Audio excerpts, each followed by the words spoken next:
Hop, c'est parti. Parfait. Eh ben, bonjour à toutes et à tous. Bienvenue dans ce nouveau moment de rencontre des lauréats de la Fondation avec les partenaires de la Fondation.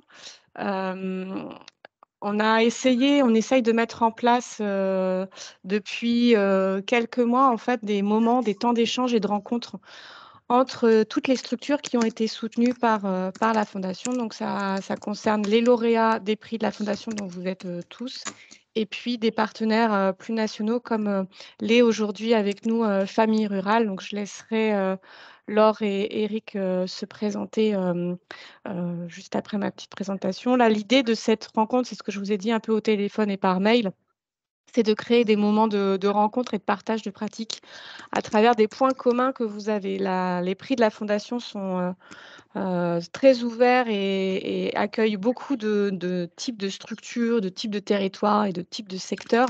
Mais vous avez tous un point commun qui est de promouvoir et faire vivre l'économie sociale et solidaire dans vos territoires. Et c'est pour ça que vous avez été d'ailleurs récompensés par les prix. Donc, l'idée de ces connexions de la Fondation, qui sont aussi une forme de ce qu'on appelle aussi des classrooms dans d'autres secteurs, c'est vraiment de faire vous rencontrer parce que vous travaillez tous, alors aujourd'hui plus particulièrement, sur le thème des tiers-lieux.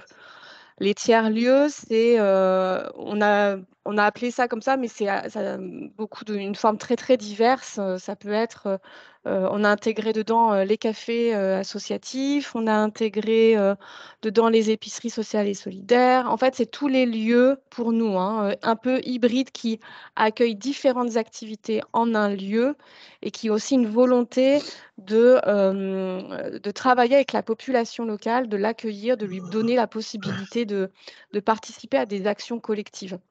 Donc, vous allez voir entre vous, l'idée, c'est de vous faire parler dans un premier temps pour que chacun se rencontre et se découvre un peu qui fait quoi dans quelle région. Donc, je vais être un peu directive. Donc, j'ai donné vous allez voir un ordre. Donc, je vous présenterai, mais vous pourrez tout à fait compléter par la suite. Et puis, on a aussi le plaisir d'accueillir Famille Rurale, qui est donc, comme je vous disais tout à l'heure, un partenaire national que la Fondation Crédit Coopératif a financé pour la création d'une formation en ligne à travers l'appui d'un MOOC, mais aussi un suivi post-formation d'accompagnement pour des porteurs de projets, pour des futurs porteurs de projets qui ont envie de se lancer dans la belle aventure de tiers-lieux en milieu rural. Peut-être Laure et Eric, je vous laisse rapidement vous présenter, mais vous interviendrez plutôt en deuxième partie d'atelier. Mais déjà, vous pouvez vous présenter rapidement. Donc, Eric Rossi, moi, je travaille à la Fédération nationale Famille Rurale, donc le siège de Famille Rurale qui est à Paris. Voilà, le siège du réseau associatif. J'ai des fonctions d'appui au réseau sur tout ce qui concerne le développement des territoires, le développement des services sur les territoires, les relations aux collectivités. Et puis, j'ai eu ces dernières années une fonction de chef de projet de 2018 à 2022 sur le déploiement d'un projet de tiers-lieu en milieu rural, voilà, dont on va vous parler dans un instant. Bonjour, moi c'est Laure Couplot, je travaille aussi à la Fédération nationale de familles rurales et moi je suis donc dédiée aux tiers-lieux, je suis référente sur le sujet des tiers-lieux au sein de la Fédération, donc c'est là aussi de l'appui au réseau et développement de tiers-lieux en milieu rural, qu'ils soient internes ou externes à notre réseau, et puis j'ai des missions aussi autour de l'animation de la vie sociale, accompagnement d'espaces de vie sociale, de centres sociaux, là aussi dans notre réseau. Voilà, et puis on vous en dira plus dans quelques instants. C'est ça. Christophe, peut-être tu veux compléter ce que j'avais dit ou te présenter aussi, bien sûr. Juste pour me présenter, moi, Christophe Vernier, je dirige la Fondation Crédit Coop, avec ce plaisir de vous accueillir ce matin pour, comme l'a dit Amélie, faire réseau, faire résonner aussi vos projets, montrer que les initiatives des uns peuvent servir aux autres, hein, que ça sorte un peu des cadres habituels, et avec cette facilité donnée par les webinaires de pouvoir finalement réfléchir collectivement à l'échelle de l'ensemble du territoire français. Donc, je ne vais pas être plus long, je vous laisse échanger. Alors, merci. Je vous propose de commencer hop, par les usines. Est-ce que la personne qui travaille aux usines est présente?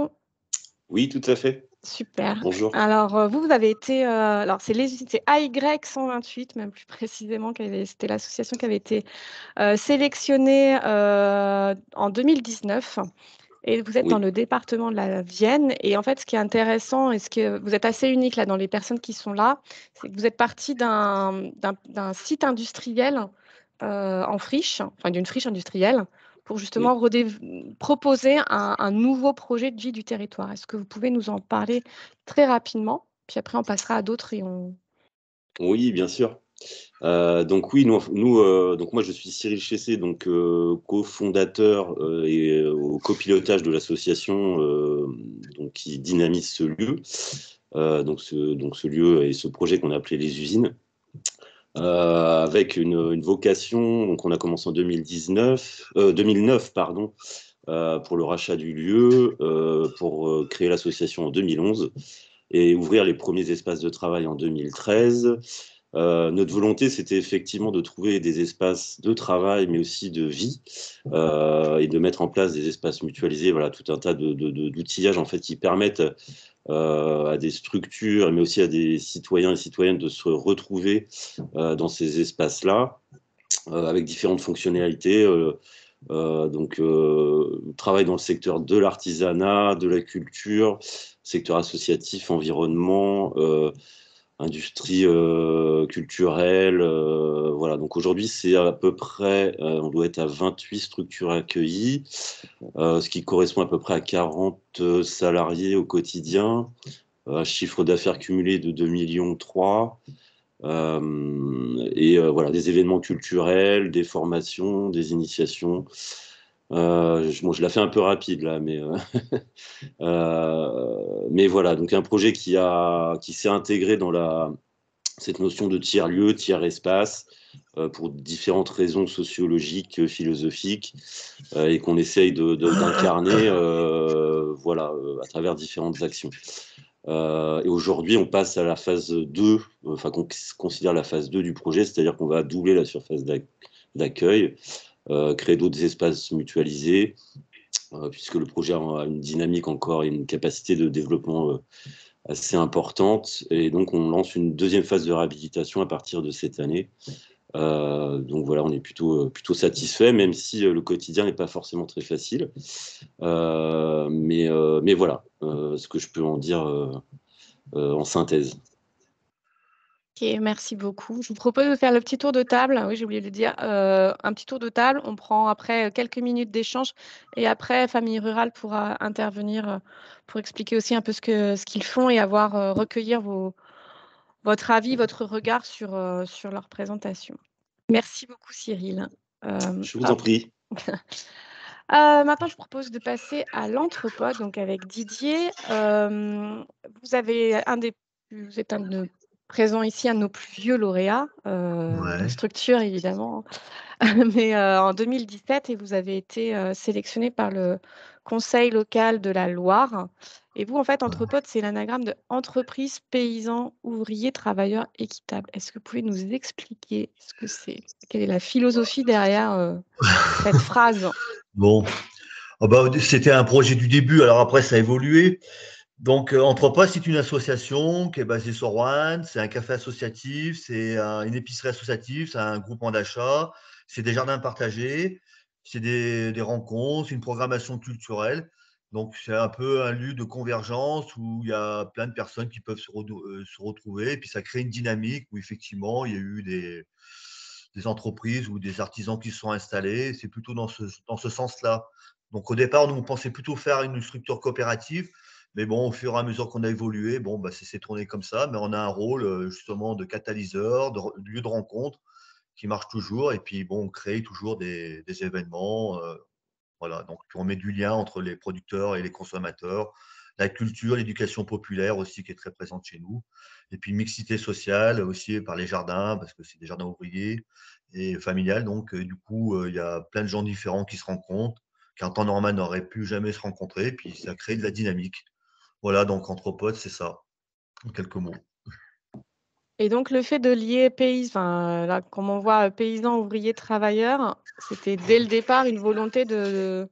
Eh ben oui, au Le projet départ, associatif était très dirigé, quoi, visiblement. voilà, c'est ça, parce qu'au départ, nous, on était plutôt en milieu rural, la bande de copains que nous étions. Et puis après, bon, on s'est retrouvés en ville, où justement, c'est plutôt un milieu ouvrier, quoi. Et donc, c'était cette convergence, justement, entre le rural et l'urbain qui fait que, voilà, ça fait des points, des liens. La map, c'est une illustration, hein, c'est le paysan qui va livrer des ouvriers, etc., quoi. Donc, c'est dans ce sens-là que ça s'est articulé, quoi. Voilà. Ok, merci beaucoup. Je ne sais pas si j'étais assez clair dans mes explications. Au pire, on vous reposera des questions. Ouais. Là, on fait le petit tour de table et après, on pourra rebondir sur les uns et les autres. Après, la coudée. Barbara, est-ce que vous pouvez nous parler de la coudée? Vous étiez lauréat en 2016 en Bourgogne. Aussi, ça fait déjà un petit moment. Donc, on est ravis de vous retrouver. Voilà, c'est parti d'un café associatif, mais peut-être vous pouvez nous en parler un peu plus. C'est le fondement de la maison, café associatif. C'est le creuset de l'émergence de tout le reste. Parce que c'est là où on se retrouve et où, du coup, les envies naissent. Et puis aujourd'hui, donc, le café associatif est toujours existant, la programmation culturelle. On a un petit coin épicerie, mais on a surtout un gros volet de commandes groupées. Et puis, on a un certain nombre d'activités pour adultes qui visent à développer la culture, les pratiques culturelles, parce qu'on est dans un tout petit village de 150 habitants. Et donc, on a théâtre, vannerie, chorale, on a du yoga, on a de la couture, etc. Et puis, depuis 5 ans, un volet enfance-jeunesse qui explose. C'est démarré avec un premier séjour d'été et d'une semaine. Aujourd'hui, on en a 4.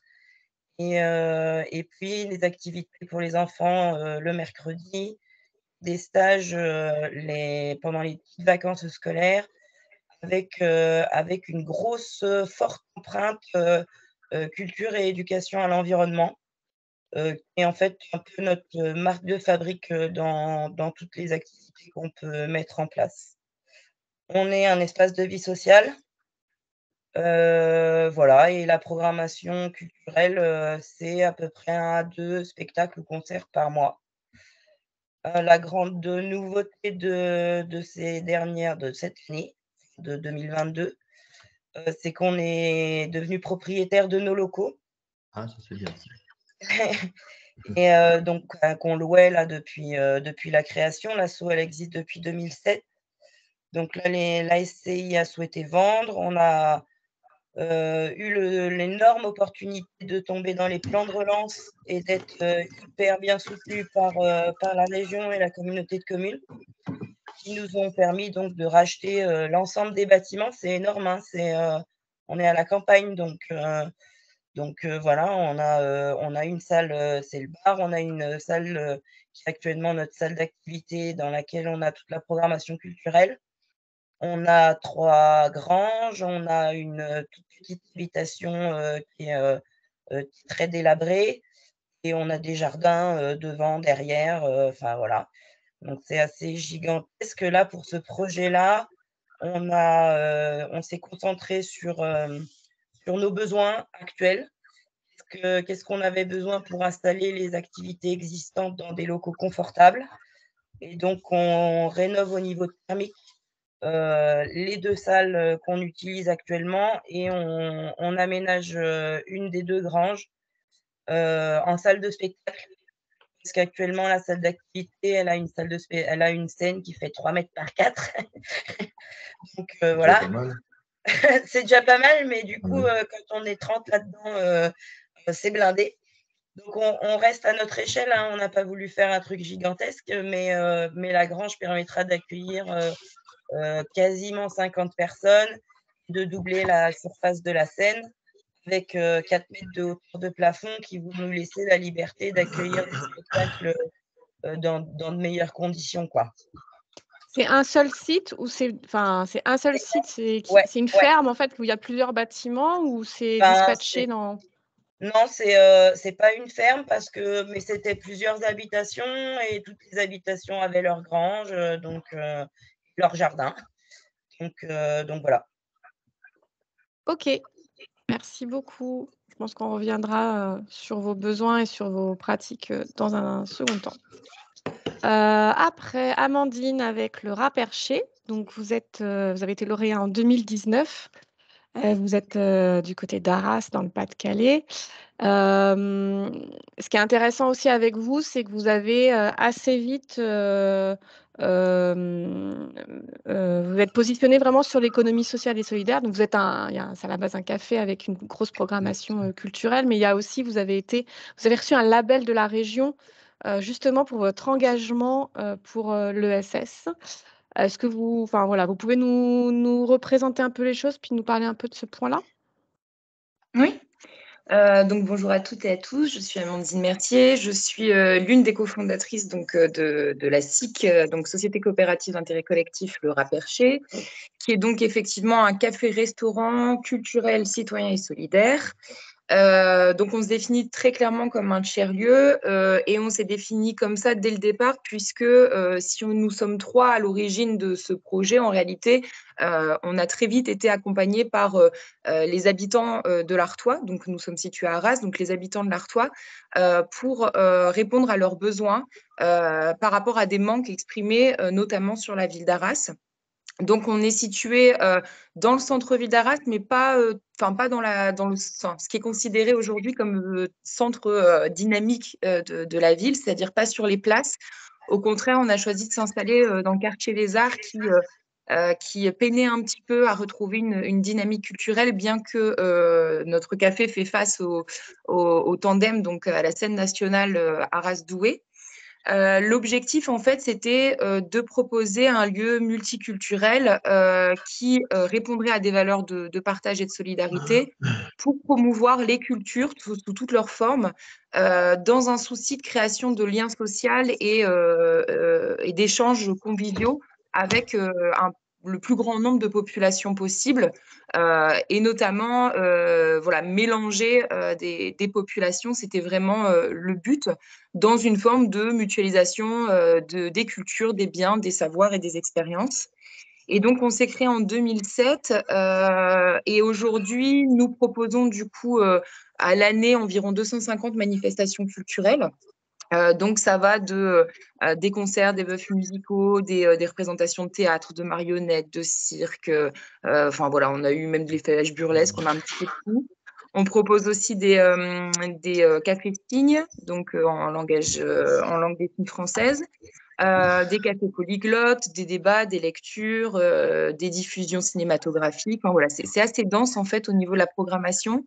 On a aussi accessible à toutes et à tous une bibliothèque solidaire, donc qui est assez importante et qui regroupe à la fois du jeune public, mais aussi des ouvrages plus spécialisés en fonction des demandes. On a une grénothèque, on a aussi des jeux de société qui sont à disposition de toutes et de tous, librement, en libre accès.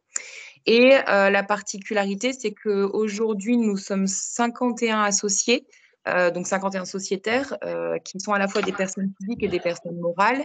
Et on accueille dans nos locaux un certain nombre d'associations qui, en étant sociétaires, peuvent disposer de l'entièreté du lieu, puisque si le rez-de-chaussée est accessible uniquement à tous les publics, au niveau de l'étage, c'est plutôt pour les associations. Donc, on a un espace de coworking, on a une cuisine qui permet de faire des maraudes qui sont faites tous les jeudis, et on a une grande salle de répétition, notamment pour les compagnies de théâtre, mais aussi de réunions ou alors pour accueillir des gros événements qui demandent à rassembler un certain nombre de personnes. Et encore au-dessus, on a le grenier qui permet d'avoir un espace de stockage pour toutes ces associations. Donc, on est vraiment sur l'esprit d'un tiers-lieu. La particularité, effectivement, c'est qu'assez vite, donc à l'époque, on ne savait pas du tout, on ne venait pas du tout de ce domaine-là, on nous a dit qu'on était pleinement dans l'économie sociale et solidaire. Et donc, après avoir été en longue conversation avec le département et la région, nous avons passé des tests en fait pour savoir dans quel degré nous étions dans l'économie sociale et solidaire. Donc, l'Institut Gaudin nous a reconnu d'innovation sociale et ensuite nous avons été déclarés ambassadeurs par le département de l'ESS et nous avons également obtenu ce label de la part de la région ESS. Ce qui fait qu'aujourd'hui, nous avons donc ces deux formes de labellisation et d'ambassadeurs qui nous permettent d'accompagner des projets tout au long de l'année. Donc, on a tout type de projets, notamment des tiers-lieux et notamment des cafés associatifs qui viennent nous voir, qui sont en cours de création ou de pensée d'élaboration d'un projet. Et donc, on les accompagne comme ça, en leur faisant part de notre expérience, en les conseillant et que ce soit au début quand l'idée émerge et quand la réalisation du projet se concrétise. Ok, super. Merci beaucoup. De rien. L'entre-deux-mondes, je vous laisse. Enfin voilà, l'entre-deux-mondes, vous étiez lauréat en 2020, donc vous êtes pas très loin de Bordeaux, dans la Gironde. Et vous, en fait, c'était un tiers-lieu qui a été ouvert juste avant le Covid, il me semble, le confinement. Ça a été.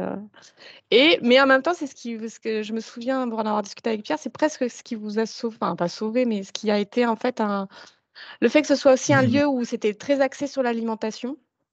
Ça a permis aussi d'être un endroit où les gens sont venus plus facilement pour se retrouver et ça a été voilà, un sur catalyseur. l'agriculture.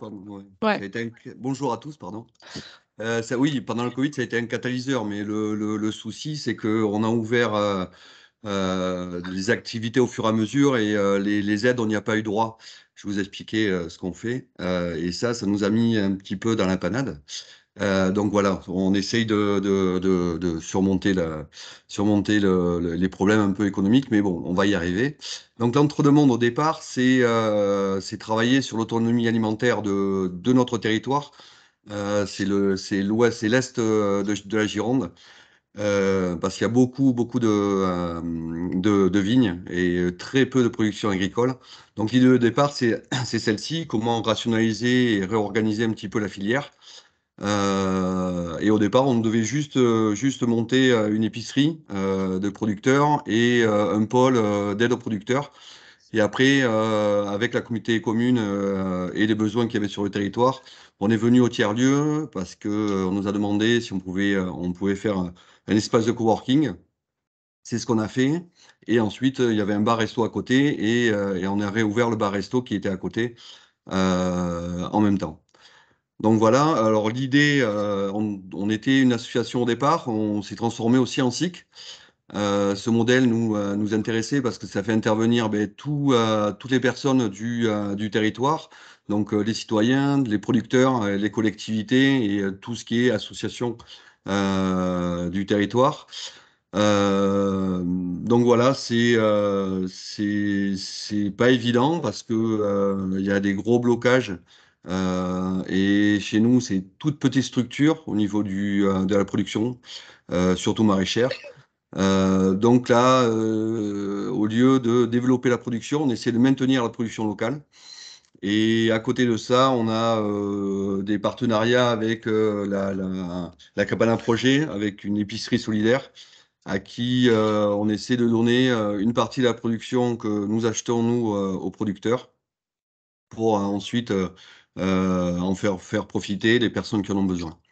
Donc on a une épicerie, on a le bar-resto, on a la programmation aussi musicale où on travaille avec la ludothèque une fois par mois, où on fait des cafés philo, on essaie d'animer le lieu. C'est un lieu où effectivement il y a beaucoup de rencontres et ça on l'avait pas forcément vu venir et c'est ce qui rend le projet hyper intéressant. Et donc, on a cet espace de coworking qui a eu du mal à démarrer pendant le Covid, mais a priori, là, ça commence à bien partir. Et voilà, on est en plein essor, même si on est encore dans la difficulté. Et vous avez aussi la petite anecdote, c'est que vous étiez inspiré de ce qui se passait en Italie avec les cafés suspendus, la partie sociale. Est-ce que vous pouvez juste nous rappeler ce que c'est? Bon, grosso modo, les cafés suspendus, c'est parti de Naples, hein. C'est vous rentrez dans un café, vous achetez 2 cafés, vous en consommez un, vous en suspendez un. Et la personne qui n'a pas les moyens de s'en payer un rentre dans un café et consomme un café sans payer. Et donc, nous, on a élargi ça à toute l'épicerie, en fait. Vous pouvez acheter 2 kilos de carottes, en prendre un pour vous, en suspendre un. Et tous ces produits-là, on les donne à la cabane à projet ou au restaurant du cœur. Voilà. Donc, ça permet d'ouvrir sur une mixité sociale plus importante. Exactement. Super. Merci beaucoup. Maintenant, je vais donner la parole à Rémi de l'association La Gerbe. Donc, vous êtes un lauréat de l'année dernière en Mayenne et vous avez associé 2 tiers-lieux alimentaires avec des logements. Est-ce que vous pouvez nous en parler un peu plus? Oui, tout à fait, je peux vous en parler. Par contre, on n'est pas basé en Mayenne, on est basé à Lézan dans le Gard. Ah, excusez-moi, c'est une coquille. Non, Il y a en pas de plus, souci. oui. Donc, on est dans le sud de la France. Donc, moi, je suis le directeur de l'association. On est à la base un hébergement d'urgence pour les femmes victimes de violences. Et puis, on a d'autres dispositifs d'hébergement dans le social. Et notre idée, c'était comment renforcer ce lien qu'on avait entre les personnes qui sont logées et hébergées avec les personnes qui sont dans les alentours, tout en travaillant aussi la question de la précarité alimentaire. Et voilà, de ces personnes qui sont dans ces situations de précarité, on a voulu développer ce tiers-lieu alimentaire au travers notamment d'un espace de maraîchage où on a autant des bénévoles du village que des personnes qui sont hébergées qui vont venir travailler ensemble, mais aussi au travers d'un café-restaurant associatif où on va apprendre à toutes les notions de comment cuisiner sainement, comment utiliser les restes de son frigo, comment utiliser la production actuelle de l'espace de maraîchage. Et donc, dans ce bâtiment où on est propriétaire du café-restaurant qui s'appelle le Temps Partagé, on a associé 3 choses. On a donc au rez-de-chaussée ce café-restaurant associatif. On a dans les étages une maison pour les personnes seniors en précarité. Et tout en haut, dans les combles, on a mis un dortoir pour les randonneurs et les cyclistes. L'idée, c'est de favoriser la rencontre. Le cycliste vient, il partage son périple aux personnes seniors qui, elles, viennent partager leur parcours de vie.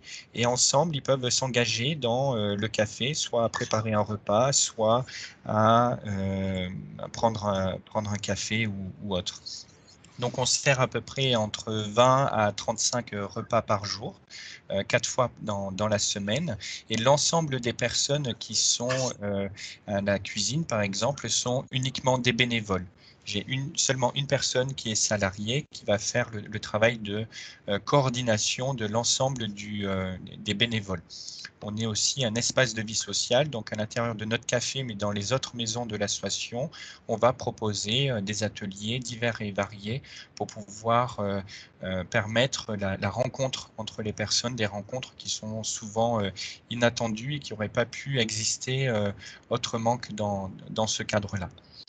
Alors parfois, ces rencontres, il faut les forcer un petit peu. Donc en cuisine, je prends cet exemple, j'ai toujours une personne qui est responsable du repas et puis 2 personnes qui vont être là en petites mains.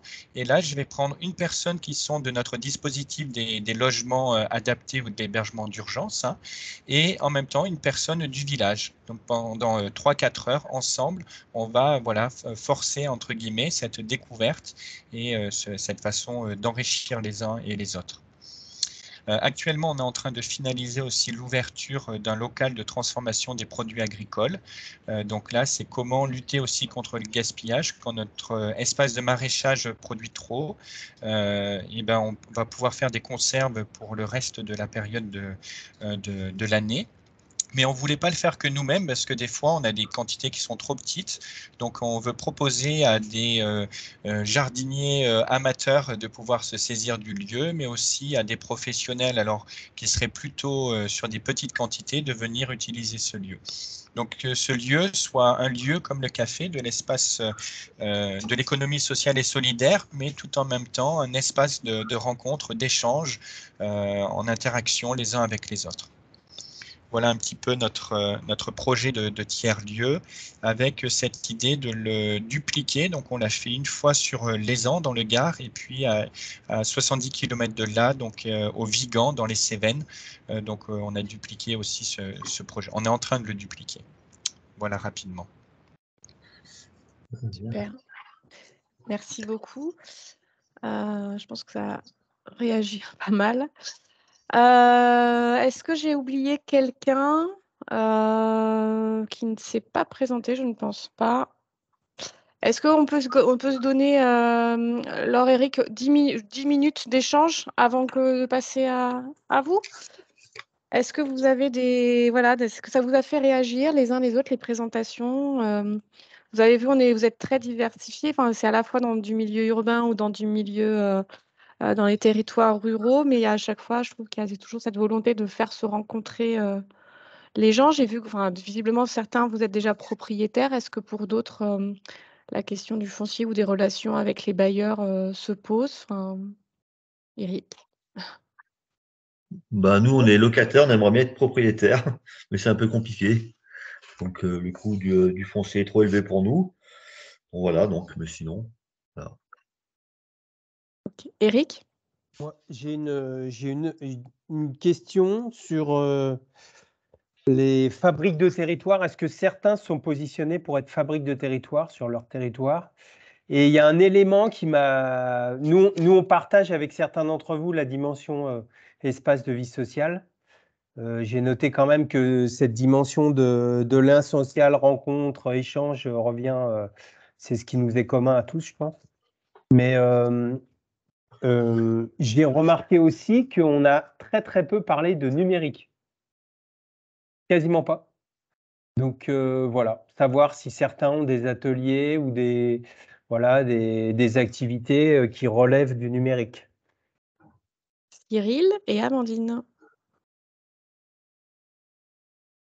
Alors Cyril, il faut allumer le micro par contre. Pardon, merci. Donc par rapport aux fabriques de territoire, nous le sommes, voilà, depuis 1 an maintenant, pour des questions de réseau, enfin en tout cas de valoriser un peu l'action des tiers-lieux sur le département de la Vienne. Voilà, ça commence à produire ses fruits, voilà, de toute proportion gardée. Ensuite, par rapport au numérique, nous, c'est un des pôles les plus actifs de notre projet. Nous sommes bientôt 7 salariés dans la structure et on a un pôle de conception fabrication numérique qui va d'ailleurs tripler de surface d'ici 1 an pour les raisons qui sont de faciliter l'accès plutôt au secteur artisanal et culturel à une chaîne de production qui permette d'avoir accès à ce type d'outillage et d'accompagnement aussi, parce qu'on fait de la formation professionnelle au format label Calliope, et on fait de la médiation autour de ces pratiques-là aussi. Donc nous, c'est un gros, c'est un gros levier, c'est un bel espace de partage aussi. Et ça renforce notre modèle économique, évidemment, puisqu'on produit tout un tas de choses, donc ça vient cofinancer notre action à hauteur de 27%, voilà, aujourd'hui. Donc c'est quand même pas mal. Et après, il y a tout un tas d'autres activités dans l'agriculture, au niveau de l'environnement aussi. Là, on réfléchit à mettre en place des serres nourricières. Voilà, et puis beaucoup de culturel aussi, puisqu'on accueille des événements 5 à 6 fois l'année avec une fréquentation de 4000 personnes sur ces événements. Donc voilà, c'est plutôt très actif aussi là-dessus. Voilà. Amandine, si vous vouliez dire. Oui. C'était sur la question du numérique, effectivement. Voilà, j'ai oublié d'aborder cette question-là. Nous aussi, elle est présente. Alors, notamment, quand je parlais tout à l'heure de l'espace de coworking à l'étage, qui était donc accessible aux associations. Quand je parle d'associations, c'est à la fois les adhérents et ce qu'on appelle aujourd'hui les bénéficiaires. On a en fait 5 ordinateurs qui sont mis à disposition, gratuitement bien évidemment, avec des imprimantes qui sont mises à disposition pour toutes les personnes qui souhaiteraient en bénéficier. Donc on a aussi par exemple les cafés suspendus, les boissons suspendues, les repas suspendus, tout ça on a aussi, et tout l'ensemble de la programmation culturelle qu'on propose, des activités qu'on propose sont toutes entièrement gratuites.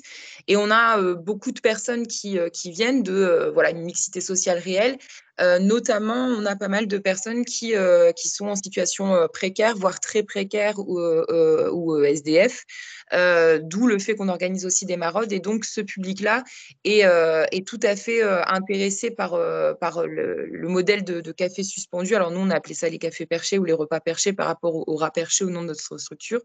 Mais ils sont aussi très intéressés par le fait de pouvoir bénéficier d'une mise à disposition gratuite d'ordinateurs et d'impression, puisque pour l'ensemble de leur démarche administrative, ça leur est très, très utile. Donc oui, la dimension numérique, on l'a aussi par ce biais-là. Ah ouais. Est-ce que d'autres veulent réagir? C'est vrai que la mixité, souvent dans les tiers-lieux, on pose souvent la question de la fréquentation des tiers-lieux, quel que soit le territoire. Hein. Est-ce que c'est des enjeux que vous avez aussi, chacun d'entre vous, vous y réfléchissez? Est-ce que les collectivités locales aussi, les élus, vous suggèrent fortement de vous y mettre aussi? Enfin, comment vous le vivez, ces questions-là? Eh bien, Eric. Oui, je pense, enfin, je voulais aborder ce point-là, moi, dans l'intervention. Pour Ok. nous, c'est un vrai enjeu, la question de la mixité, parce qu'en fin de compte, on s'aperçoit que nous, dans les tiers-lieux ou les porteurs de projets qu'on a pu accompagner, on a quand même des gens avec des profils extrêmement différents, quoi. Et je dirais avec un bagage extrêmement différent. Et on a essayé de faire un travail un peu de typologie des différents publics. On a à la fois tout ce qui est, je dirais, ce qu'on a appelé les entreprenants du territoire, c'est-à-dire tout ce qui est militant, associatif, des paysans, les entrepreneurs au sens strict, tous les gens qui ont aussi, par exemple, des néo-ruraux qui viennent s'installer en milieu rural. Et après, à l'inverse, on a une autre catégorie qu'on appelle, nous, les invisibles, qui ont besoin de lieux comme ça, qui ont besoin d'accompagnement. Et la question, c'est comment on fait le pont entre ces différents publics et comment on ne crée pas ou on n'aggrave pas les fractures qui sont un peu à l'œuvre. Parce que en milieu rural, aujourd'hui, on a quand même une espèce, enfin, je voulais échanger avec vous, on a une espèce de cohabitation de publics qui ont quand même des intérêts, des représentations du monde rural extrêmement différentes. Et l'enjeu des tiers-lieux, ça va être à la fois l'ouverture et de pouvoir fédérer les gens sur les territoires. Et ça, c'est pas gagné parce que nous, on voit qu'il y a enfin, c'est pour ça qu'en travaillant avec la coopérative tiers-lieux, on a évolué avec la connotation un peu péjorative du mot communauté aujourd'hui. On évolue plus en parlant de collectif parce que sur certains territoires, les tiers-lieux mettent en place des communautés, mais qui sont plutôt des communautés fermées, qui ne sont pas forcément ouvertes sur le territoire. Et un enjeu de mixité, c'est aussi l'enjeu qui est lié, c'est comment on va sur le territoire mobiliser toutes les parties prenantes avec toutes les, je dirais, les catégories sociales et comment on va arriver à faire travailler ces gens-là ensemble, quoi. Cyril, vous voulez réagir? Puis après, on passera à la présentation de Famille Rurale, où justement, vous pourrez présenter un peu plus précisément votre travail. Mais Cyril, si vous vouliez réagir. Oui, tout à fait. Ben, nous, la mixité, c'est une vraie question. Voilà, on a lancé ce projet pour essayer justement de casser certains silos et voilà, de réussir à avoir une vie un petit peu plus riche sur différents aspects. Et nous, on la retrouve plus, cette mixité, sur des actions comment dire, plus essentielles autour de l'alimentation, des jardins partagés, des jardins familiaux, du marché de producteurs. quelques événements culturels aussi où voilà, on peut autour des métiers d'art, autour voilà, des choses un peu très ancrées dans la culture. Et sinon, effectivement, c'est très questionnant sur tout un tas d'autres actions, par exemple au Fab Lab, tout ce qui est un peu technologique, hein, où il faut des connaissances un peu plus, comment dire, spécifiques. Ça peut créer aussi une forme de voilà, d'îlot social qui n'est pas inintéressant, mais qui n'a pas forcément la mixité qu'on pourrait souhaiter. Donc voilà, nous, c'est un peu un travail du quotidien aussi. On essaie d'orienter nos actions en fonction aussi de ce qu'on peut observer.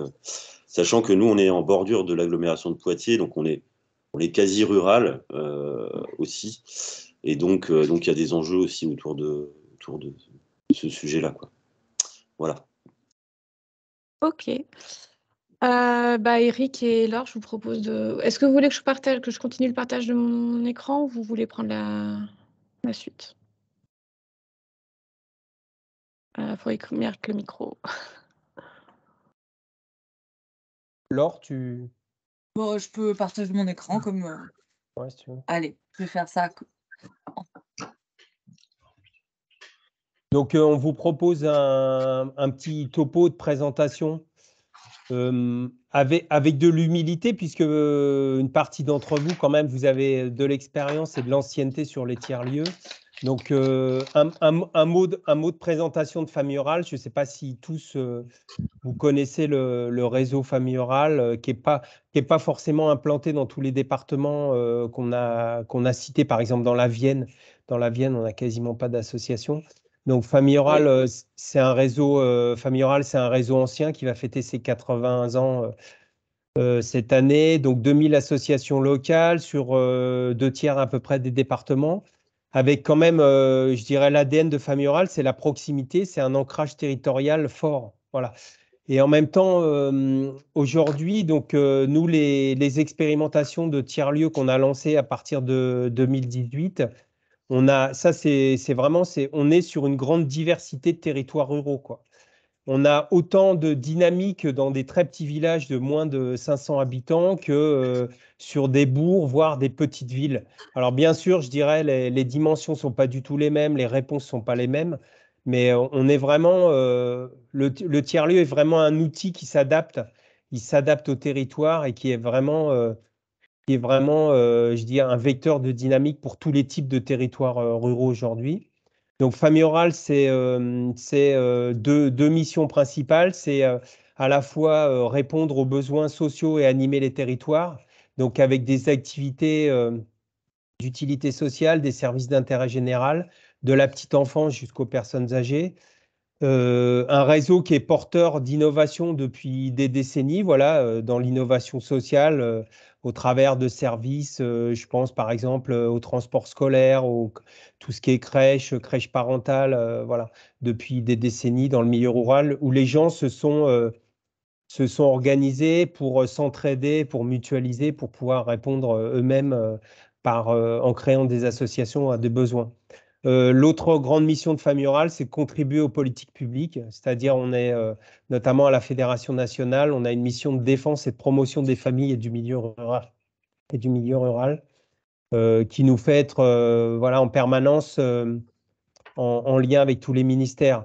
Un élément aussi qui est important, c'est que la politique tiers-lieu, elle est extrêmement récente chez nous, vous le savez. Et qu'en fin de compte, on a déployé ce programme autour des tiers-lieux en même temps que la politique publique nationale des tiers-lieux se structurait en France, puisqu'elle a commencé en 2018 avec le rapport, la mission coworking, et puis elle s'est structurée progressivement avec l'ANCT et puis France Tiers-Lieux. Voilà, donc Famille Rurale, c'est 120 000 familles adhérentes, donc je l'ai dit, 2000 associations, et puis beaucoup de salariés, parce que les associations qui sont gestionnaires de services, elles sont aujourd'hui largement professionnalisées. Alors, qu'est-ce qui nous a amené peut-être avancer sur les enjeux? Je vais basculer. Qu'est-ce qui nous a amené, voilà. Donc, qu'est-ce qui nous a amené à nous intéresser au tiers-lieu? Donc, Famille Rurale, qui est une asso qui a une culture d'éducation populaire. Il y en a plusieurs qui l'ont évoqué. On est vraiment, nous, dans la culture associative classique et d'éducation populaire. Donc, qu'est-ce qui nous a amené à nous intéresser au tiers-lieu il y a à peu près 7 ou 8 ans? D'une part, on voyait sur les territoires la montée en puissance des intercommunalités. On avait fait une étude entre 2012 et 2014 et puis les conclusions nous disaient qu'il y avait un enjeu de participation des habitants sur les territoires. Et puis le deuxième, c'était qu'il fallait en milieu rural favoriser les lieux hybrides multi-activités pour des questions à la fois de mixité de public et puis de pérennité économique. C'est-à-dire qu'on regrouperait sur des lieux différentes fonctions, différents usages. Donc voilà, je dois avouer que à l'époque, on n'avait pas en tête encore cette notion de tiers-lieu, mais déjà on voyait un peu les grandes lignes se décider. À Famille Rurale, on avait aussi un réseau de relais famille, donc des lieux d'accueil, d'écoute au niveau local, mais qui avait une dimension plutôt sociale et familiale. Et que sur des territoires, plus ça allait, plus on était confronté, et ça, c'est pas nouveau, parce que quand des collectivités ont monté des politiques d'accueil des nouvelles populations en milieu rural, on est confronté à des demandes sur les territoires de personnes qui ont un projet d'installation, donc un projet de vie, et en même temps un projet professionnel. Et aujourd'hui, je pense que ces lieux-là, ces espaces, nos tiers-lieux, ils sont en capacité de répondre un peu de manière globale à ces demandes de personnes. Et on le voit aujourd'hui encore. Nous, on accompagne pas mal de porteurs de projets, donc plutôt profils néo-ruraux, des entrepreneurs qui viennent s'installer avec l'idée de monter des lieux. Voilà. Après, il y avait l'enjeu autour du numérique, la montée en puissance du numérique, avec l'enjeu de limiter la fracture numérique, c'était d'accompagner les plus fragiles. Donc, on s'est saisi d'un appel à projet du ministère de l'Agriculture, financé par des fonds européens, pour lancer un projet donc, sur 4 années et demie quasiment, donc de 2018 à 2022. On peut avancer. Donc, on a donc déployé à peu près une quarantaine d'expérimentations sur 8 régions, une vingtaine de départements. Et derrière, on a accompagné aussi d'autres porteurs de projets. Au total, on a suivi à peu près une cinquantaine de projets locaux. Avec un élément particulier, un rôle, nous, de la Fédération nationale, c'est l'articulation, mais que je n'ai pas vu. Après, je voudrais vous interroger par rapport à ça. C'est nous, on se place souvent en interface entre les initiatives locales, les initiatives citoyennes, associatives, et puis tout ce qui est le cadre des politiques et des dispositifs publics. Voilà, pour essayer d'apporter de l'ingénierie au niveau local et d'aider les personnes à développer leurs projets. Pourquoi? Parce que c'est aussi un des éléments qui nous a amenés à mettre en place des parcours de formation, parcours d'accompagnement.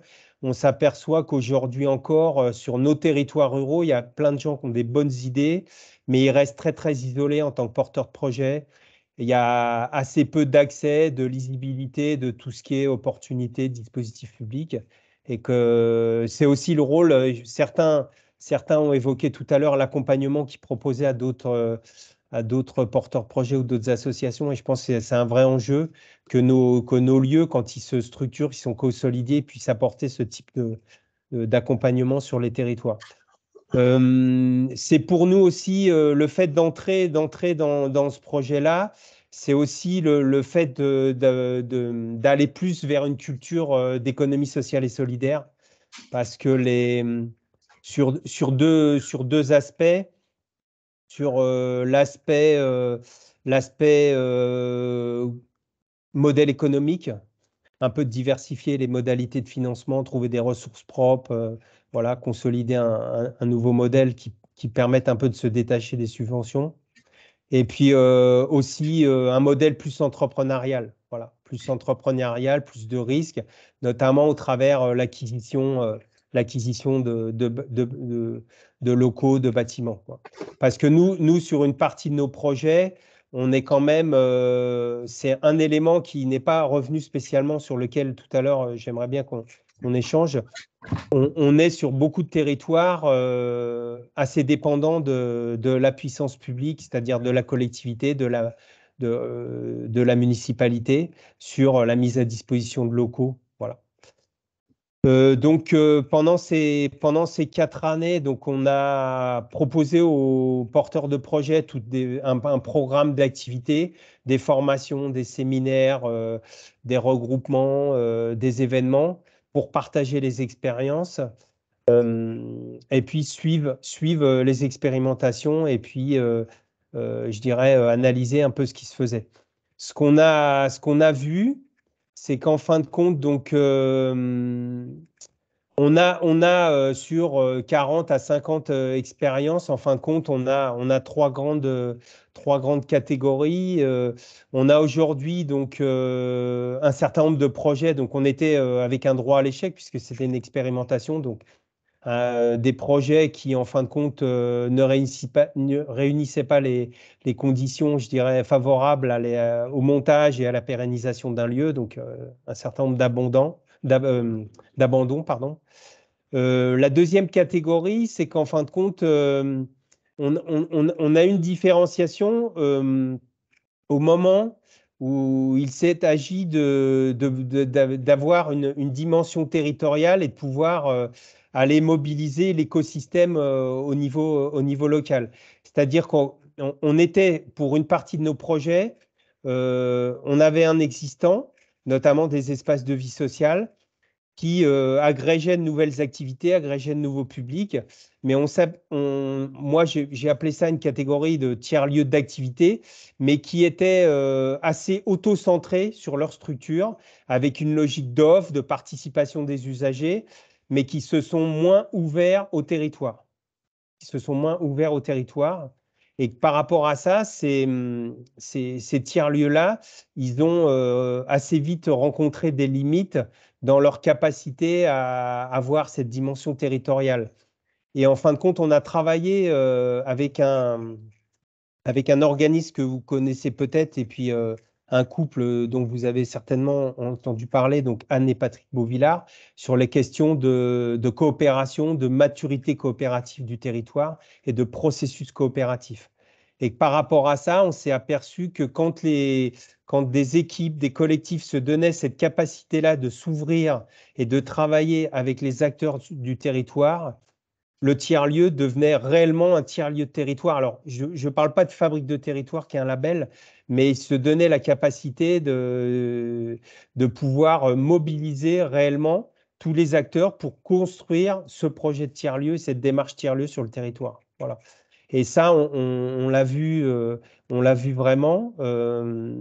Et par rapport à ça, d'un côté, des tiers-lieux qui ont un peu plafonné dans leur capacité d'ailleurs aussi d'innovation, et d'autres qui avaient mis le processus coopératif au cœur de leur démarche ont pu s'ouvrir, et notamment parce qu'on est sur une logique aujourd'hui. Tout à l'heure, un d'entre vous parlait de silos. C'est qu'en fin de compte, le risque je dirais, du phénomène tiers-lieu, c'est de reproduire ça en fin de compte, parce qu'on a pour certains engagé une espèce de segmentation, sectorisation avec des tiers-lieux numériques, des tiers-lieux sociaux, inclusifs, des tiers-lieux agricoles, et qui a un enjeu sur pas mal de territoires à faire tiers-lieux, c'est-à-dire à mettre en réseau, pas forcément que des tiers-lieux, mais un certain nombre de lieux sur le territoire, et vraiment avoir cette coopération au niveau du territoire. Voilà. Donc, pour avoir un projet de territoire. Est-ce que Laure, tu peux avancer par rapport à, tu sais, le schéma en 3 dimensions?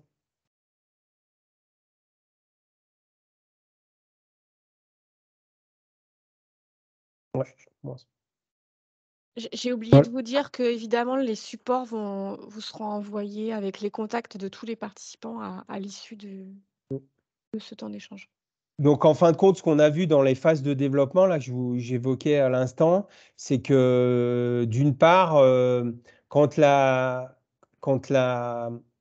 structure qui était préexistante ou qui était constituée à l'origine pour porter un projet de tiers-lieu, elle était dans une capacité de transformation, on pouvait passer à un deuxième stade de coopération entre les acteurs du territoire. Quand je dis multi-acteurs, c'est acteurs publics, privés, économiques, politiques, institutionnels, sociaux, culturels, etc. Et après, l'autre dimension, mais qui est revenue assez peu, c'est la question aussi de la relation aux collectivités. C'est comment des projets comme les tiers-lieux peuvent s'intégrer dans une stratégie de développement du territoire, notamment par les collectivités, et la question du positionnement du tiers-lieu par rapport à la politique du territoire, quoi. Et donc là, par rapport à ça, c'est un élément qui ressortait moins dans ce que vous nous avez présenté.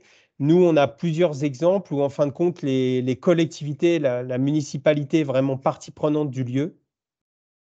On est vraiment sur un projet hybride public-privé. Et en fin de compte, le tiers-lieu est une expression du projet de territoire parce que lui, il est intégré, je dirais, à cette démarche territoriale de transition dans les aspects transition écologique, transition agricole, énergétique, voire transition économique, sociale, l'ensemble des champs de la transition. Voilà. Il y a une question. Oui. Ouais. Et on est dans cette démarche-là depuis un petit moment, en ayant commencé d'abord en essayant de mettre à disposition notre expérience, parce que l'association, elle est assez ancienne, et puis on est une des seules à avoir des salariés sur le territoire. Donc, on a mis en place des formations à destination des bénévoles des autres associations. Je bosse de temps en temps pour accompagner. On est un point d'appui à la vie associative aussi. Et puis je bosse pour accompagner quelques autres petites assos pour monter un dossier de subvention ou des choses comme ça. Et cette année, on est en train d'organiser une journée de rencontre inter-associative, justement, dans l'idée d'avoir une intervention, peut-être un expert ou des témoignages de coopération, et c'est quoi la coopération et comment ça fonctionne. Mais je vous entendais dire qu'en fait, l'appui des pouvoirs publics était vachement important. Et nous, on se heurte clairement à ça. C'est qu'on est à l'extrémité du département de la Côte d'Or. On est en plein milieu de la Bourgogne, donc les associations avec lesquelles on peut être en réseau, il y en a qui sont en Côte d'Or, mais il y en a qui sont dans la Nièvre, il y en a qui sont aussi en Saône-et-Loire. Donc, on est à cheval sur 3 départements. Au niveau des entités historiques, on est entre l'Auxois et le Morvan.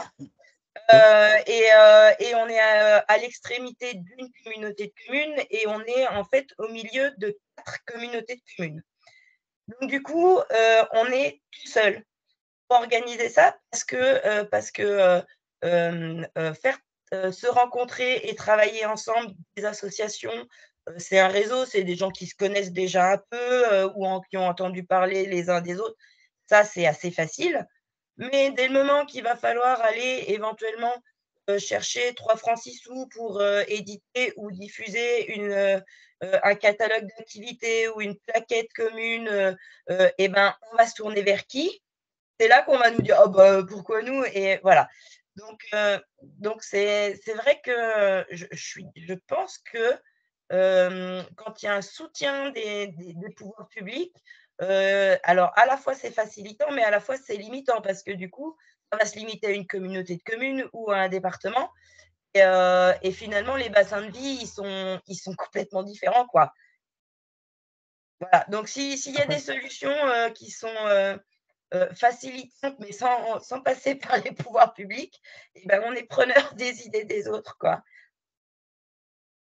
Après, par rapport à ça, il n'y a pas de vérité, chaque territoire trouve sa solution, mais c'est un questionnement fort, à mon avis, qui doit intervenir à un moment ou un autre du positionnement par rapport aux acteurs publics.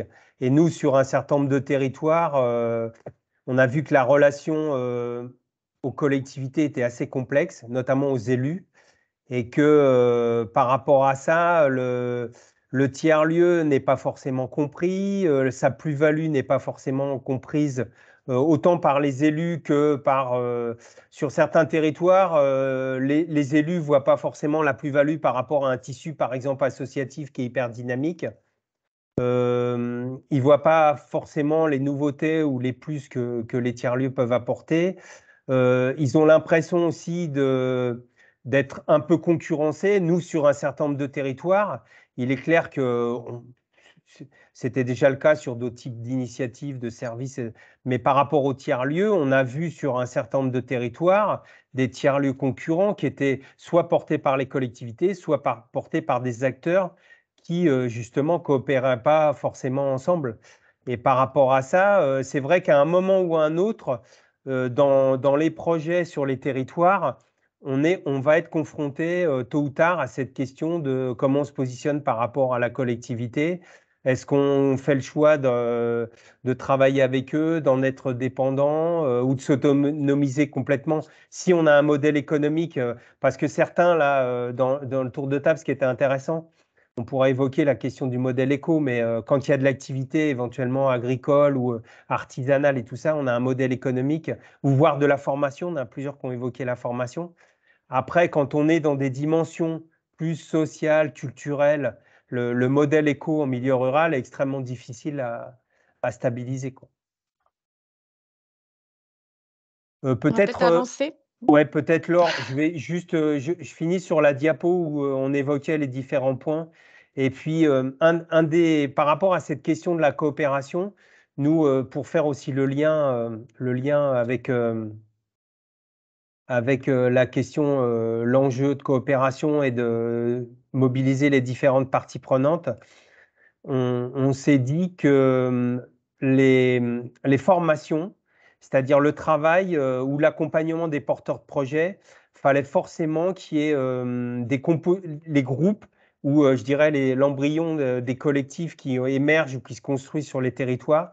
Il fallait forcément que ce soit des profils différents, variés.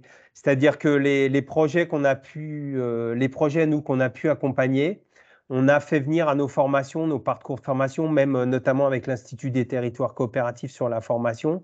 On était sur des multicomposantes, c'est-à-dire on avait des responsables associatifs, on avait des salariés, des bénévoles, on avait des élus locaux ou techniciens des collectivités, et aussi des utilisateurs, des citoyens qui étaient détachés des associations. Et on pensait que par rapport à justement cette composition un peu variée des groupes, très en amont des projets, ça pouvait être, je dirais, une garantie d'un travail plus large, plus ouvert, plus fédérateur sur le territoire. Donc, en déployant notre projet, on s'est dit que fallait qu'on avait, puisque on avait un objectif d'outillage des porteurs de projets, d'outillage et de formation des porteurs de projets. Donc, chaque année, on a mis en place des parcours de formation qu'on a ajustés dans les contenus et les modalités pour pouvoir après mettre en place une offre de formation que Laure va vous présenter. C'est le fruit justement du travail qu'on a pu réaliser ces quatre dernières années, un travail qui a été fait avec un certain nombre de partenaires et d'acteurs un peu reconnus des tiers-lieux. Voilà. Laure, je te laisse. Merci. Effectivement, je prends le relais. Je vais vous présenter rapidement la formation qu'on a développée donc pour accompagner les porteurs de projets de tiers-lieux. Comme l'a dit, j'ai perdu la main sur mon propre PowerPoint. Voilà, comme l'a dit Eric, c'est une formation qui a été pensée suite aux demandes, aux besoins des porteurs de projets de l'expérimentation. On a fait une première promotion test l'hiver et le printemps dernier, où on a eu une dizaine de porteurs de projets, où on a eu à la fois des extérieurs et puis des internes à notre réseau. Les points forts de la formation, c'est qu'en fin de compte, nous, on a déjà cette expertise du milieu rural et puis du secteur associatif et du secteur de l'ESS ainsi que de l'éducation populaire. On a pensé la formation comme une formation action, dans le sens où, en fin de compte, les apports théoriques qui se font par le biais de témoignages, de partage d'expériences, de co-développement, voilà, par le biais de vidéos et de cahiers d'exercices, de boîtes à outils. On outille en fait les porteurs de projets et puis on leur propose un accompagnement durant la formation qui dure 5 mois. Donc, on sait bien hein, que cette formation, c'est pas la réponse à tous les problèmes qu'ils vont rencontrer, mais ça leur permet déjà d'avoir les bases, je dirais, essentielles pour démarrer le projet, que ce soit, voilà, quelles que soient les problématiques qu'ils rencontrent. Nous, on a créé cette formation en partenariat avec la coopérative Tiers-Lieux. Et puis, on a des intervenants, notamment dans les témoignages. On est allé chercher à la fois des experts, entre guillemets, du monde des tiers-lieux, donc des gens qui ont déjà cette expérience, cet historique, un peu comme vous finalement. Et puis aussi des personnes qui ont vécu l'expérimentation au sein de familles rurales, il était question en fait d'accompagner aussi un certain nombre de nos associations à prendre un peu le virage des tiers-lieux. Hein. Pour certaines, elles l'étaient déjà, mais sans le savoir, sans avoir posé ce mot-là, ce nom-là. Donc, l'objectif, c'était aussi de les aider à avancer un peu là-dessus. Avec un focus particulier sur, comme le disait Eric, hein, la gouvernance. Alors, il en a peut-être un petit peu moins parlé, mais la gouvernance et la coopération, donc l'envie de faire se rencontrer plusieurs acteurs, de les mettre ensemble autour d'une table, de les faire discuter, travailler ensemble. Et donc, à partir du moment où voilà, on est dans cette logique de coopération, vient assez naturellement la question de la gouvernance et notamment de la gouvernance partagée au sein de ces projets-là. Donc, je vais pas m'appesantir trop sur la formation puisque vous n'êtes pas forcément destinataire. Voilà, mais si vous avez des porteurs de projets qui viennent vers vous, vous pouvez aussi les orienter vers nous ou voilà, après, si vous avez des envies par rapport à ça, on peut complètement en discuter. Nous, l'offre qu'on donc promeut aujourd'hui, c'est plutôt l'offre avec accompagnement qui nous semble être la plus pertinente. Donc, comme je vous le disais, on a 25 heures de formation en ligne réparties sur 9 modules, avec des modules aussi bien donc là sur la relation collectivité, par exemple, ou encore une fois sur la gouvernance, sur les activités qu'il peut y avoir dans un tiers-lieu. Associé à ça, on a des classes virtuelles, une formation en présentiel de 3 jours sur Paris pour permettre en fait aux stagiaires d'être dans cette logique dynamique de groupe où là, on travaille beaucoup les projets finalement un par un sur des thématiques assez précises. Hein. Donc, la question du modèle économique revient par exemple très souvent, celle de la gouvernance aussi.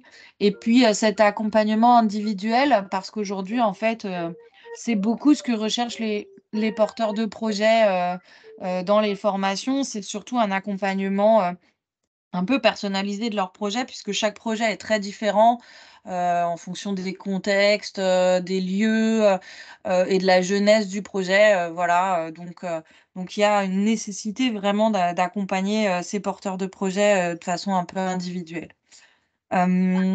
Voilà, donc là, on vous a mis aussi le contenu, les différents modules. Donc, comme l'a dit Amélie, les supports vous seront transmis. Donc, je vais peut-être pas rester trop longtemps là-dessus parce que je pense qu'on a beaucoup de choses à échanger. Voilà, mais donc nous, on voulait échanger avec vous autour de la coopération. Et donc, comme le disait Eric, on a beaucoup travaillé avec l'Institut des territoires coopératifs. Aujourd'hui, le mot coopération, vous l'avez peut-être noté, c'est un mot qui est utilisé, réutilisé, surutilisé, et on ne sait plus très bien ce qu'on met derrière. Il a un peu remplacé le mot collaboration dans les discours des uns et des autres. Sauf que voilà, il y a quand même un élément de définition, des éléments de définition autour de ça. En tout cas, que nous, on s'attache à mettre en valeur, c'est notamment que, voilà, que dans la coopération, on est co-créateur d'une œuvre commune et que donc l'aspect individuel est très important et que ce ne sont pas des structures qui coopèrent, mais bien des personnes, hein, des êtres humains. Et là, je pense qu'on commence à toucher un peu du doigt aussi les problématiques qu'on peut rencontrer les uns les autres avec les collectivités, par exemple, quand il s'agit voilà, de discuter avec eux. Et oui, il peut y avoir des vrais soucis en fait entre personnes parce que il y a des craintes et donc il y a des choses qui s'instaurent qui sont pas bénéfiques et pour le projet et pour le territoire. Donc, je ne sais pas si vous souhaitez, je peux peut-être arrêter le partage d'écran, mais voilà, nous, on souhaitait échanger avec vous aussi à la demande d'Amélie sur ces questions de coopération. Et puis voilà, sur la gouvernance aussi, hein, nous, on peut vous partager un peu notre expérience sur la petite quarantaine d'expérimentations qu'on a menées sur 4 ans. Voilà, voilà, on peut vous dire un petit peu ce qui s'est passé pour nous sur la partie gouvernance, c'est que nous, on s'est aperçu en fait que sur des structures déjà existantes, donc des associations déjà bien implantées, c'était très compliqué de revenir sur une gouvernance existante parce que voilà, il y a ce côté historique et nous, on est sur des statuts qui sont encore très verticaux. Et en fin de compte, voilà, ça s'infuse vraiment dans la culture associative. Et donc là, arriver avec un projet de tiers-lieu et tout d'un coup leur dire, en fin de compte, les décisions, ce serait bien qu'elles se prennent à plusieurs, avec un collectif, que tout le monde ait la parole et puisse, voilà, en tout cas, émettre son avis. Et que ça se fasse voilà, selon des modes de scrutin, par exemple, qui sont un peu différents de ce qui est connu d'habitude, etc. Ça a été assez compliqué. Et donc, nous, la conclusion à laquelle on en est arrivé pour les associations qui étaient déjà chez nous, c'est qu'en fait, il fallait souvent recréer un autre organe, une autre structure pour avoir une gouvernance d'entrée partagée, plus horizontale, qui permettait d'associer les parties prenantes, toutes les parties prenantes des projets. Sinon, elles avaient du mal à faire leur place en fait au sein des gouvernances déjà en place. Et puis pour les collectifs extérieurs qui sont venus nous rejoindre, on a vu que malgré tout, même quand on partait de zéro, c'était pas évident de mettre en place des gouvernances partagées parce que voilà, il y a des enjeux individuels en fait qui viennent pointer le bout de leur nez et qui sont souvent implicites. Et c'est là qu'on raccroche les wagons avec l'histoire de la coopération. C'est que ces enjeux-là, il faut qu'ils soient le plus possible explicités par les personnes. Et c'est là aussi trouver les bons outils pour aider les collectifs à expliciter au maximum ces différents aspects. Et que finalement, dès qu'il y a une collectivité qui essaye, et j'entendais tout à l'heure, voilà, l'un des projets qui disait, nous, on est en SIC, on a essayé d'associer la collectivité. Alors, je serais curieuse de savoir voilà, comment ça s'est passé de votre côté, sur quel type de collège et quel est vraiment leur pouvoir décisionnaire là-dessus. Parce que nous, on a aussi voilà, dès qu'il y a des collectivités, ça complexifie la donne. Ça peut complexifier la donne, notamment pour avoir accès à des financements. Pour la question de la neutralité de la collectivité en réalité. Ça complexifie la donne aussi parce qu'il y a des craintes sur le changement de majorité. Enfin, si tout d'un coup, c'est plus le même maire qui représente la collectivité et qu'on change de majorité politique, par exemple, est-ce qu'on a envie de laisser autant de place à la collectivité dans notre structure? On a aussi voilà, ces questions-là où, en fin de compte, on peut associer des collectivités, mais qui vont, par exemple, en fin de compte, ne pas du tout s'investir dans le projet, même en étant en SIC.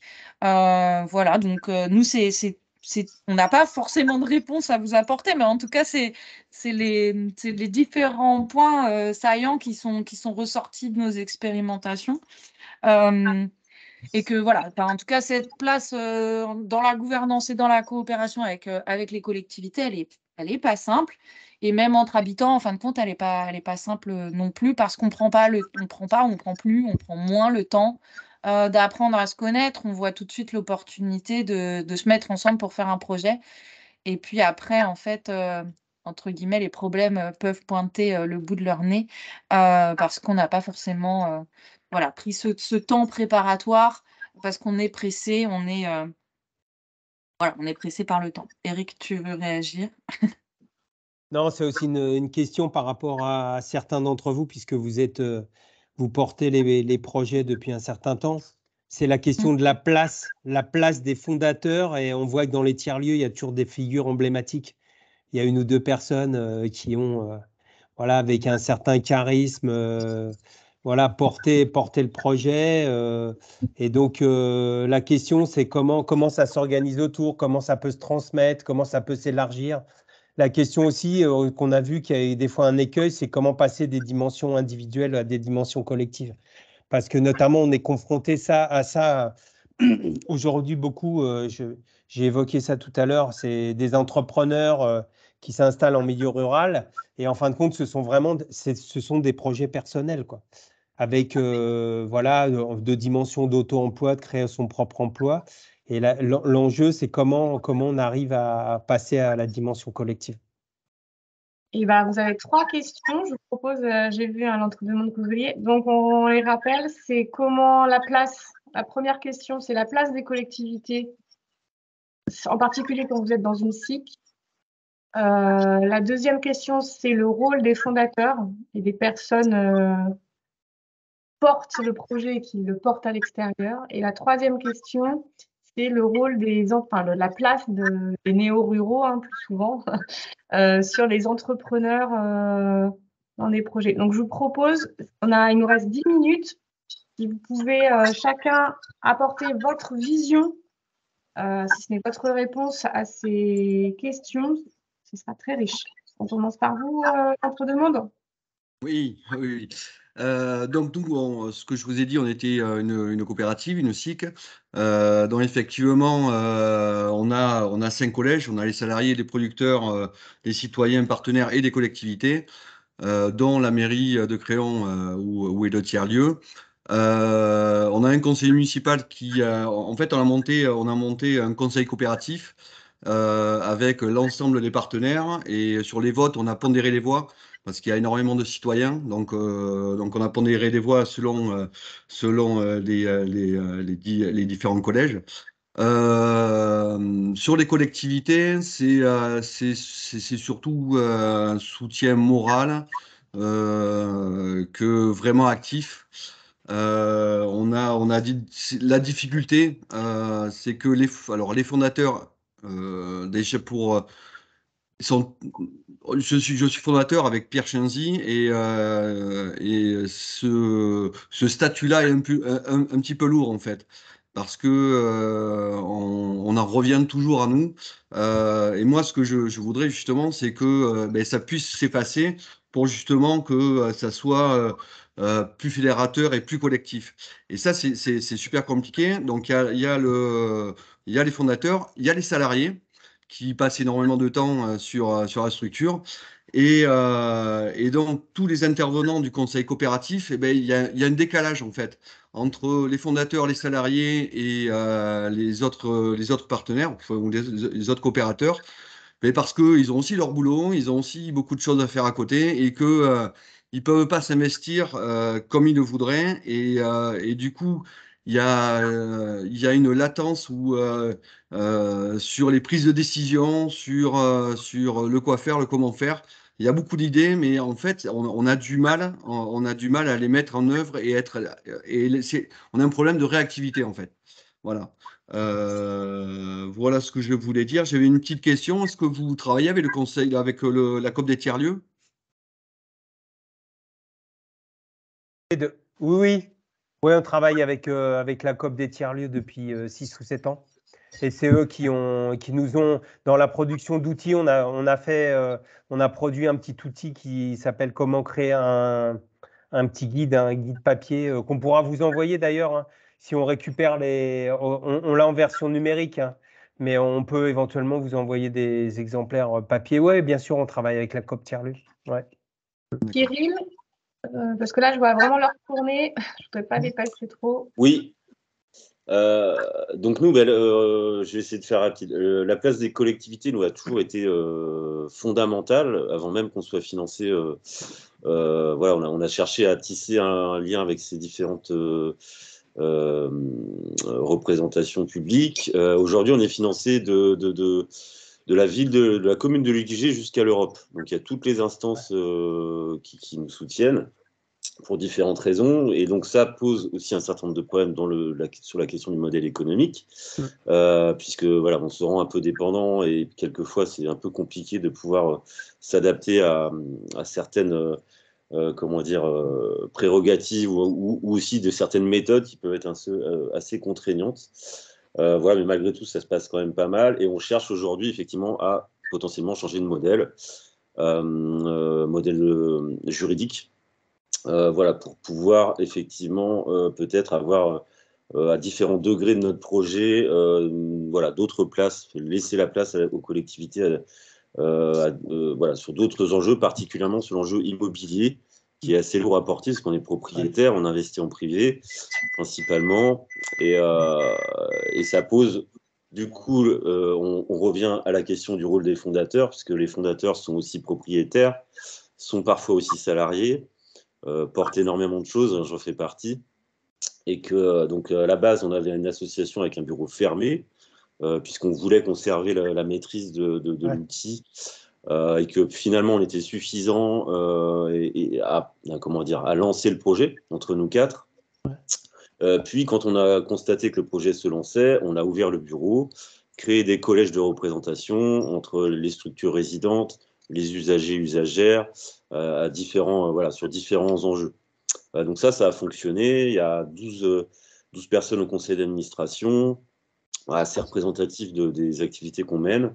Donc ça, c'est plutôt une réussite, même si c'est pas tous les jours facile. Et nous, notre enjeu, c'est de petit à petit transmettre l'outil, voilà, y compris l'emprise foncière. Voilà, parce qu'on a fait ce projet-là non pas pour être propriétaire et bailleur, mais pour démontrer qu'on pouvait se réapproprier des friches industrielles, celle-ci fait 2 hectares, et qu'on pouvait en faire quelque chose d'intéressant. Voilà, c'est encore questionnable, mais et c'est pour ça qu'aujourd'hui on lance, on lance la balle au pouvoir public pour qu'ils qu'ils questionnent aussi notre modèle, qu'ils puissent éventuellement reprendre une place aussi, puisque les pouvoirs publics ont depuis quelques années maintenant ont plutôt lâché prise à ces endroits-là, et l'enjeu immobilier est extrêmement pour nous fondamental pour différentes raisons, la pérennité des projets, le modèle économique aussi, le fait de pouvoir casser un petit peu des modèles de spéculation. Donc ça, nous, on est en train de le démontrer, donc on est plutôt content. Et ensuite, bon, je ne vais pas développer, parce que j'ai pris déjà pas mal la parole, sur la question des nœuds ruraux et de comment des projets individuels peuvent aussi se transformer en projets collectifs. Nous, c'est quelque chose qui nous importe énormément au quotidien, et c'est un travail du quotidien. Voilà, j'en dirai pas plus. La belle réponse politique. Merci. Barbara? C'était sur la question de la gouvernance. Il y a, on va dire, 6-7 ans, il me semble, on s'est heurté à la même problématique de ces réunions de CA qui duraient des heures, parce que le CA est roi et voulait décider de tout. C'était interminable, c'était très désengageant pour les administrateurs. Et du coup, on a créé des commissions thématiques qui sont où il y a du coup au moins un membre du CA qui siège dans les commissions, mais qui sont aussi ouvertes aux adhérents qui n'ont pas ni le temps ni l'envie de venir s'investir dans un conseil d'administration. Et petit à petit, le conseil d'administration a expérimenté ça, et il y a 2 ans, a délégué un vrai pouvoir, en fait, finalement, aux commissions en définissant un cadre super précis de leur fonctionnement. Voilà, il y a les commissions activités adultes, enfants, commandes groupées. On a une activité qui est plus ou moins régulière et habituelle. Dès le moment que les projets d'action ne débordent pas de ce cadre-là, rentrent dans un budget normal d'une activité de l'asso, qu'elle rentre dans une organisation habituelle, les commissions ont tout pouvoir pour décider de faire ou de pas faire ou d'arrêter du coup, le conseil d'administration et les réunions de conseil d'administration, elles ont pris de la hauteur et c'est redevenu l'organe politique de l'asso qui a le temps de réfléchir, de se positionner sur les orientations à long terme, sur l'éthique, et ça a fait naître des réflexions qui sont vachement intéressantes et qui avaient disparu justement quand un CA il doit s'occuper de tout, quel concert on programme, combien est-ce qu'il y a de gamins à telle activité, ils n'ont plus le temps de réfléchir aux choses intéressantes et on se perd. Et du coup, on a retrouvé une réflexion de se dire, bah voilà, l'asso, elle a des valeurs écologiques, solidaires, d'éducation populaire. Et à l'heure d'aujourd'hui, elles ont un peu disparu, elles se sont un peu fondues derrière un programme d'activité. Le rôle du CA, c'est d'être vigilant là-dessus et de se poser la question de comment est-ce qu'on fait pour que toutes ces valeurs transpirent au travers des activités et qu'elles se diluent derrière. Et du coup, ça redonne du sens à la fois aux commissions, les choses se font, il y a une vraie réactivité, on a une proposition d'activité, j'ai 3 personnes qui s'occupent de la commission, je leur envoie le mail, elles décident, elles ont toute légitimité pour décider. Et en même temps, on a un autre organe qui est le CA et qui réfléchit, qui prend le temps, qui prend du recul. Et je pense que ça a été une vraie avancée dans la gouvernance de l'asso. Deuxième chose par rapport aux collectivités, au pouvoir public. Alors nous, on est totalement indépendants. Et on a multiplié, alors on est un EVS et il y a quelques années, on s'est aperçu que c'était une très grosse part de nos financements. Nous, on est à peu près 50-50, 50% de financement public et 50% de ressources propres. Donc, sur ces 50% de financement public, évidemment, le EVS représentait une grosse part. C'était un vrai risque pour l'asso si jamais, pour une raison ou pour une autre, ça s'arrêtait. Donc, on a vraiment travaillé à développer les partenaires financiers et la communauté de communes, on a ramé, on s'est battu, on y a été 10 fois pour présenter la valeur de notre asso. Mais maintenant, on a une convention. Donc, on a 22 000 de la CAF, on a 10 000 de la Comcom, on a 10 000 à peu près de jeunesse et sport entre le FONGEP et puis les différents appels à projets. Tout ça, du coup, ça s'équilibre à peu près. Et petit à petit, on se dit que si jamais on en perd un, et ben, ça n'a pas un impact trop important sur le fonctionnement de l'asso. En plus de ça, on est nous, quoi. On a une identité à nous et on ne doit rien à personne. Didier, quel est votre regard là-dessus? Ouais. Finir avec Amandine. Donc, nous, notre rapport avec les collectivités, c'est pas simple. Donc, nous, on préfère être en autonomie, donc on s'auto-gère. Ça veut dire que si on a des projets, il faut qu'on se débrouille pour les financer. Après, ce qui n'empêche pas qu'il peut y avoir des subventions d'investissement, on en a eu, effectivement, pour nos jardins, mais c'est très ponctuel, donc elles sont étudiées au coup par coup, et on voit si on garde notre indépendance et notre autonomie, ce qui est pour nous le plus important, parce qu'on a envie vraiment d'être libre de nos faits et gestes, et puis voilà, si ça doit fonctionner, ben, ça dépend que de nous. Ça, c'est le rapport avec les collectivités. Après, pour la gouvernance, nous, on est passé en collégialité. Donc, c'est vrai que ça a fait respirer un peu l'association. Pendant un temps, on fonctionnait avec un bureau classique. Donc, je suis un des membres fondateurs et c'est vrai que ça reporte toujours sur les mêmes personnes. Et donc là, on a décidé d'ouvrir et ça a été bénéfique. Donc, il y a d'autres associations qui sont venues se greffer avec nous. Donc, on mutualise notre espace. Donc, voilà, donc ça laisse de la liberté. Et les collèges, par exemple, pour les jardins, les jardiniers se réunissent, ils ont l'autonomie de s'organiser. Là, ils prévoient de planter une haie, ils font des ateliers peinture à la farine, par exemple. Ça, ils le font librement. Et voilà, donc on essaie d'impliquer et de responsabiliser les personnes. C'est-à-dire que voilà, il ne s'agit pas de dire, mais il faut le faire. Parce que souvent, les réunions, il y a les projets, puis après, il y a la réalité du terrain, et des fois, ce n'est pas toujours simple. Donc, effectivement, en tant que membre fondateur, bon, ça m'arrive des fois, parfois, et de moins en moins, mais de chapeauter un petit peu pour bien voir, pour que personne ne se mette en danger, que les belles idées n'en tombent pas non plus. Alors, donc, voilà, et ça s'organise petit à petit. C'est pas simple, hein, parce que souvent, les personnes n'ont pas l'habitude d'être autonomes, donc elles ont l'habitude aussi qu'on leur dise un peu ce qu'ils ont à faire et leur laisser de la place. Des fois, c'est compliqué, quoi. Donc, mais bon, voilà, on y arrive quand même petit à petit. Et du fait qu'on soit passé en collégialité, ça nous a apporté beaucoup. Ça fait respirer justement cette démocratie où les gens peuvent trouver leur place. Et ça, c'est plutôt positif pour nous, là, pour l'instant.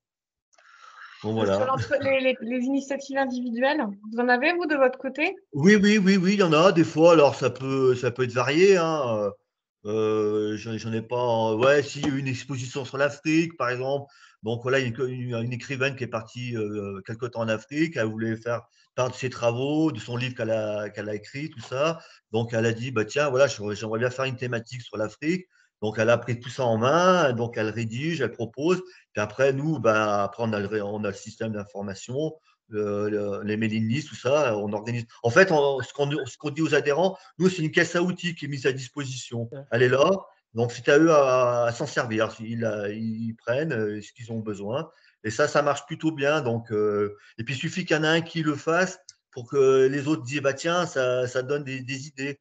Moi, je pense que c'est une dynamique qu'il faut mettre en place. Et au début, elle n'est pas toujours facile, mais une fois qu'elle est prise, ça fait des points de repère.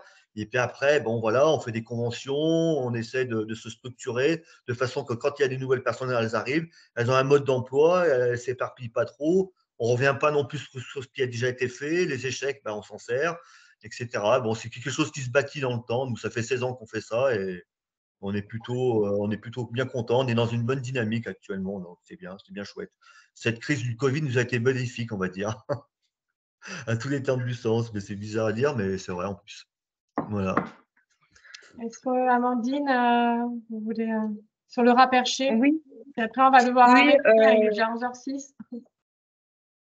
D'accord, mais je fais très vite alors. Non, c'est pas pour vous dire ça, hein, c'est juste qu'on ne va pas pouvoir aborder d'autres sujets, c'est ça que je veux dire. Oui. Écoutez, nous, à l'ouverture, on a bénéficié de subventions de la part du département et de la région ESS. En dehors de ça, rien du tout. Et effectivement, très rapidement, le comité de pilotage, avant qu'on soit SIC, et donc ensuite les associés, nous nous sommes mis d'accord pour envisager une forme d'autonomie et d'autosuffisance, entre guillemets, à la fois humaine et financière. Donc, on ne fait pas du tout appel aux collectivités pour quel que soit le besoin. Par contre, on a des partenariats qui sont créés de temps à autre pour différents projets, notamment culturels, avec les collectivités. Mais en tout cas, ça s'arrête à ce niveau-là. L'entente est très cordiale, mais voilà, on n'est pas du tout dans une volonté qu'ils intègrent la coopérative pour les raisons dites précédemment. Donc ça, c'est une première chose. Par contre, on s'est rendu compte effectivement que notre modèle économique ne suffit pas actuellement à combler les besoins financiers, notamment par rapport à la programmation culturelle qui est la nôtre, qui est très dense et qui est entièrement gratuite.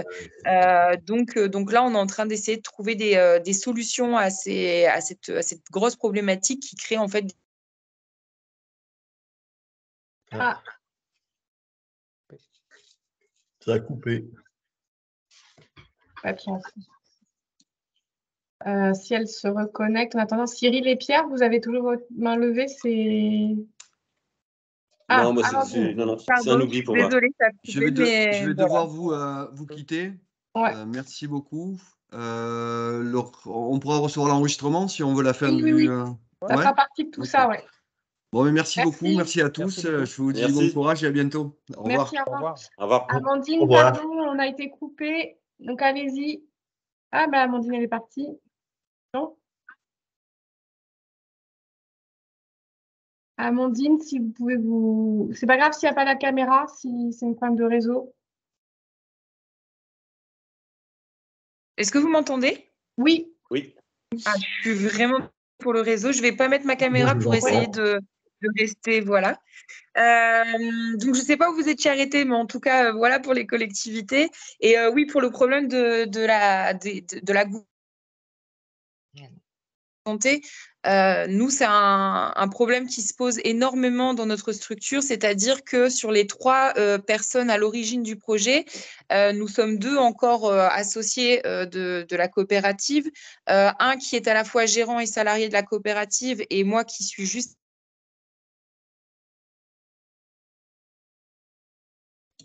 Ça coupe. Ça a recoupé. Ah, c'est calme.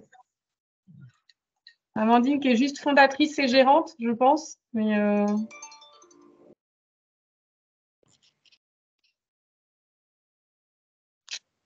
Ça recommence. ah là là, Amandine.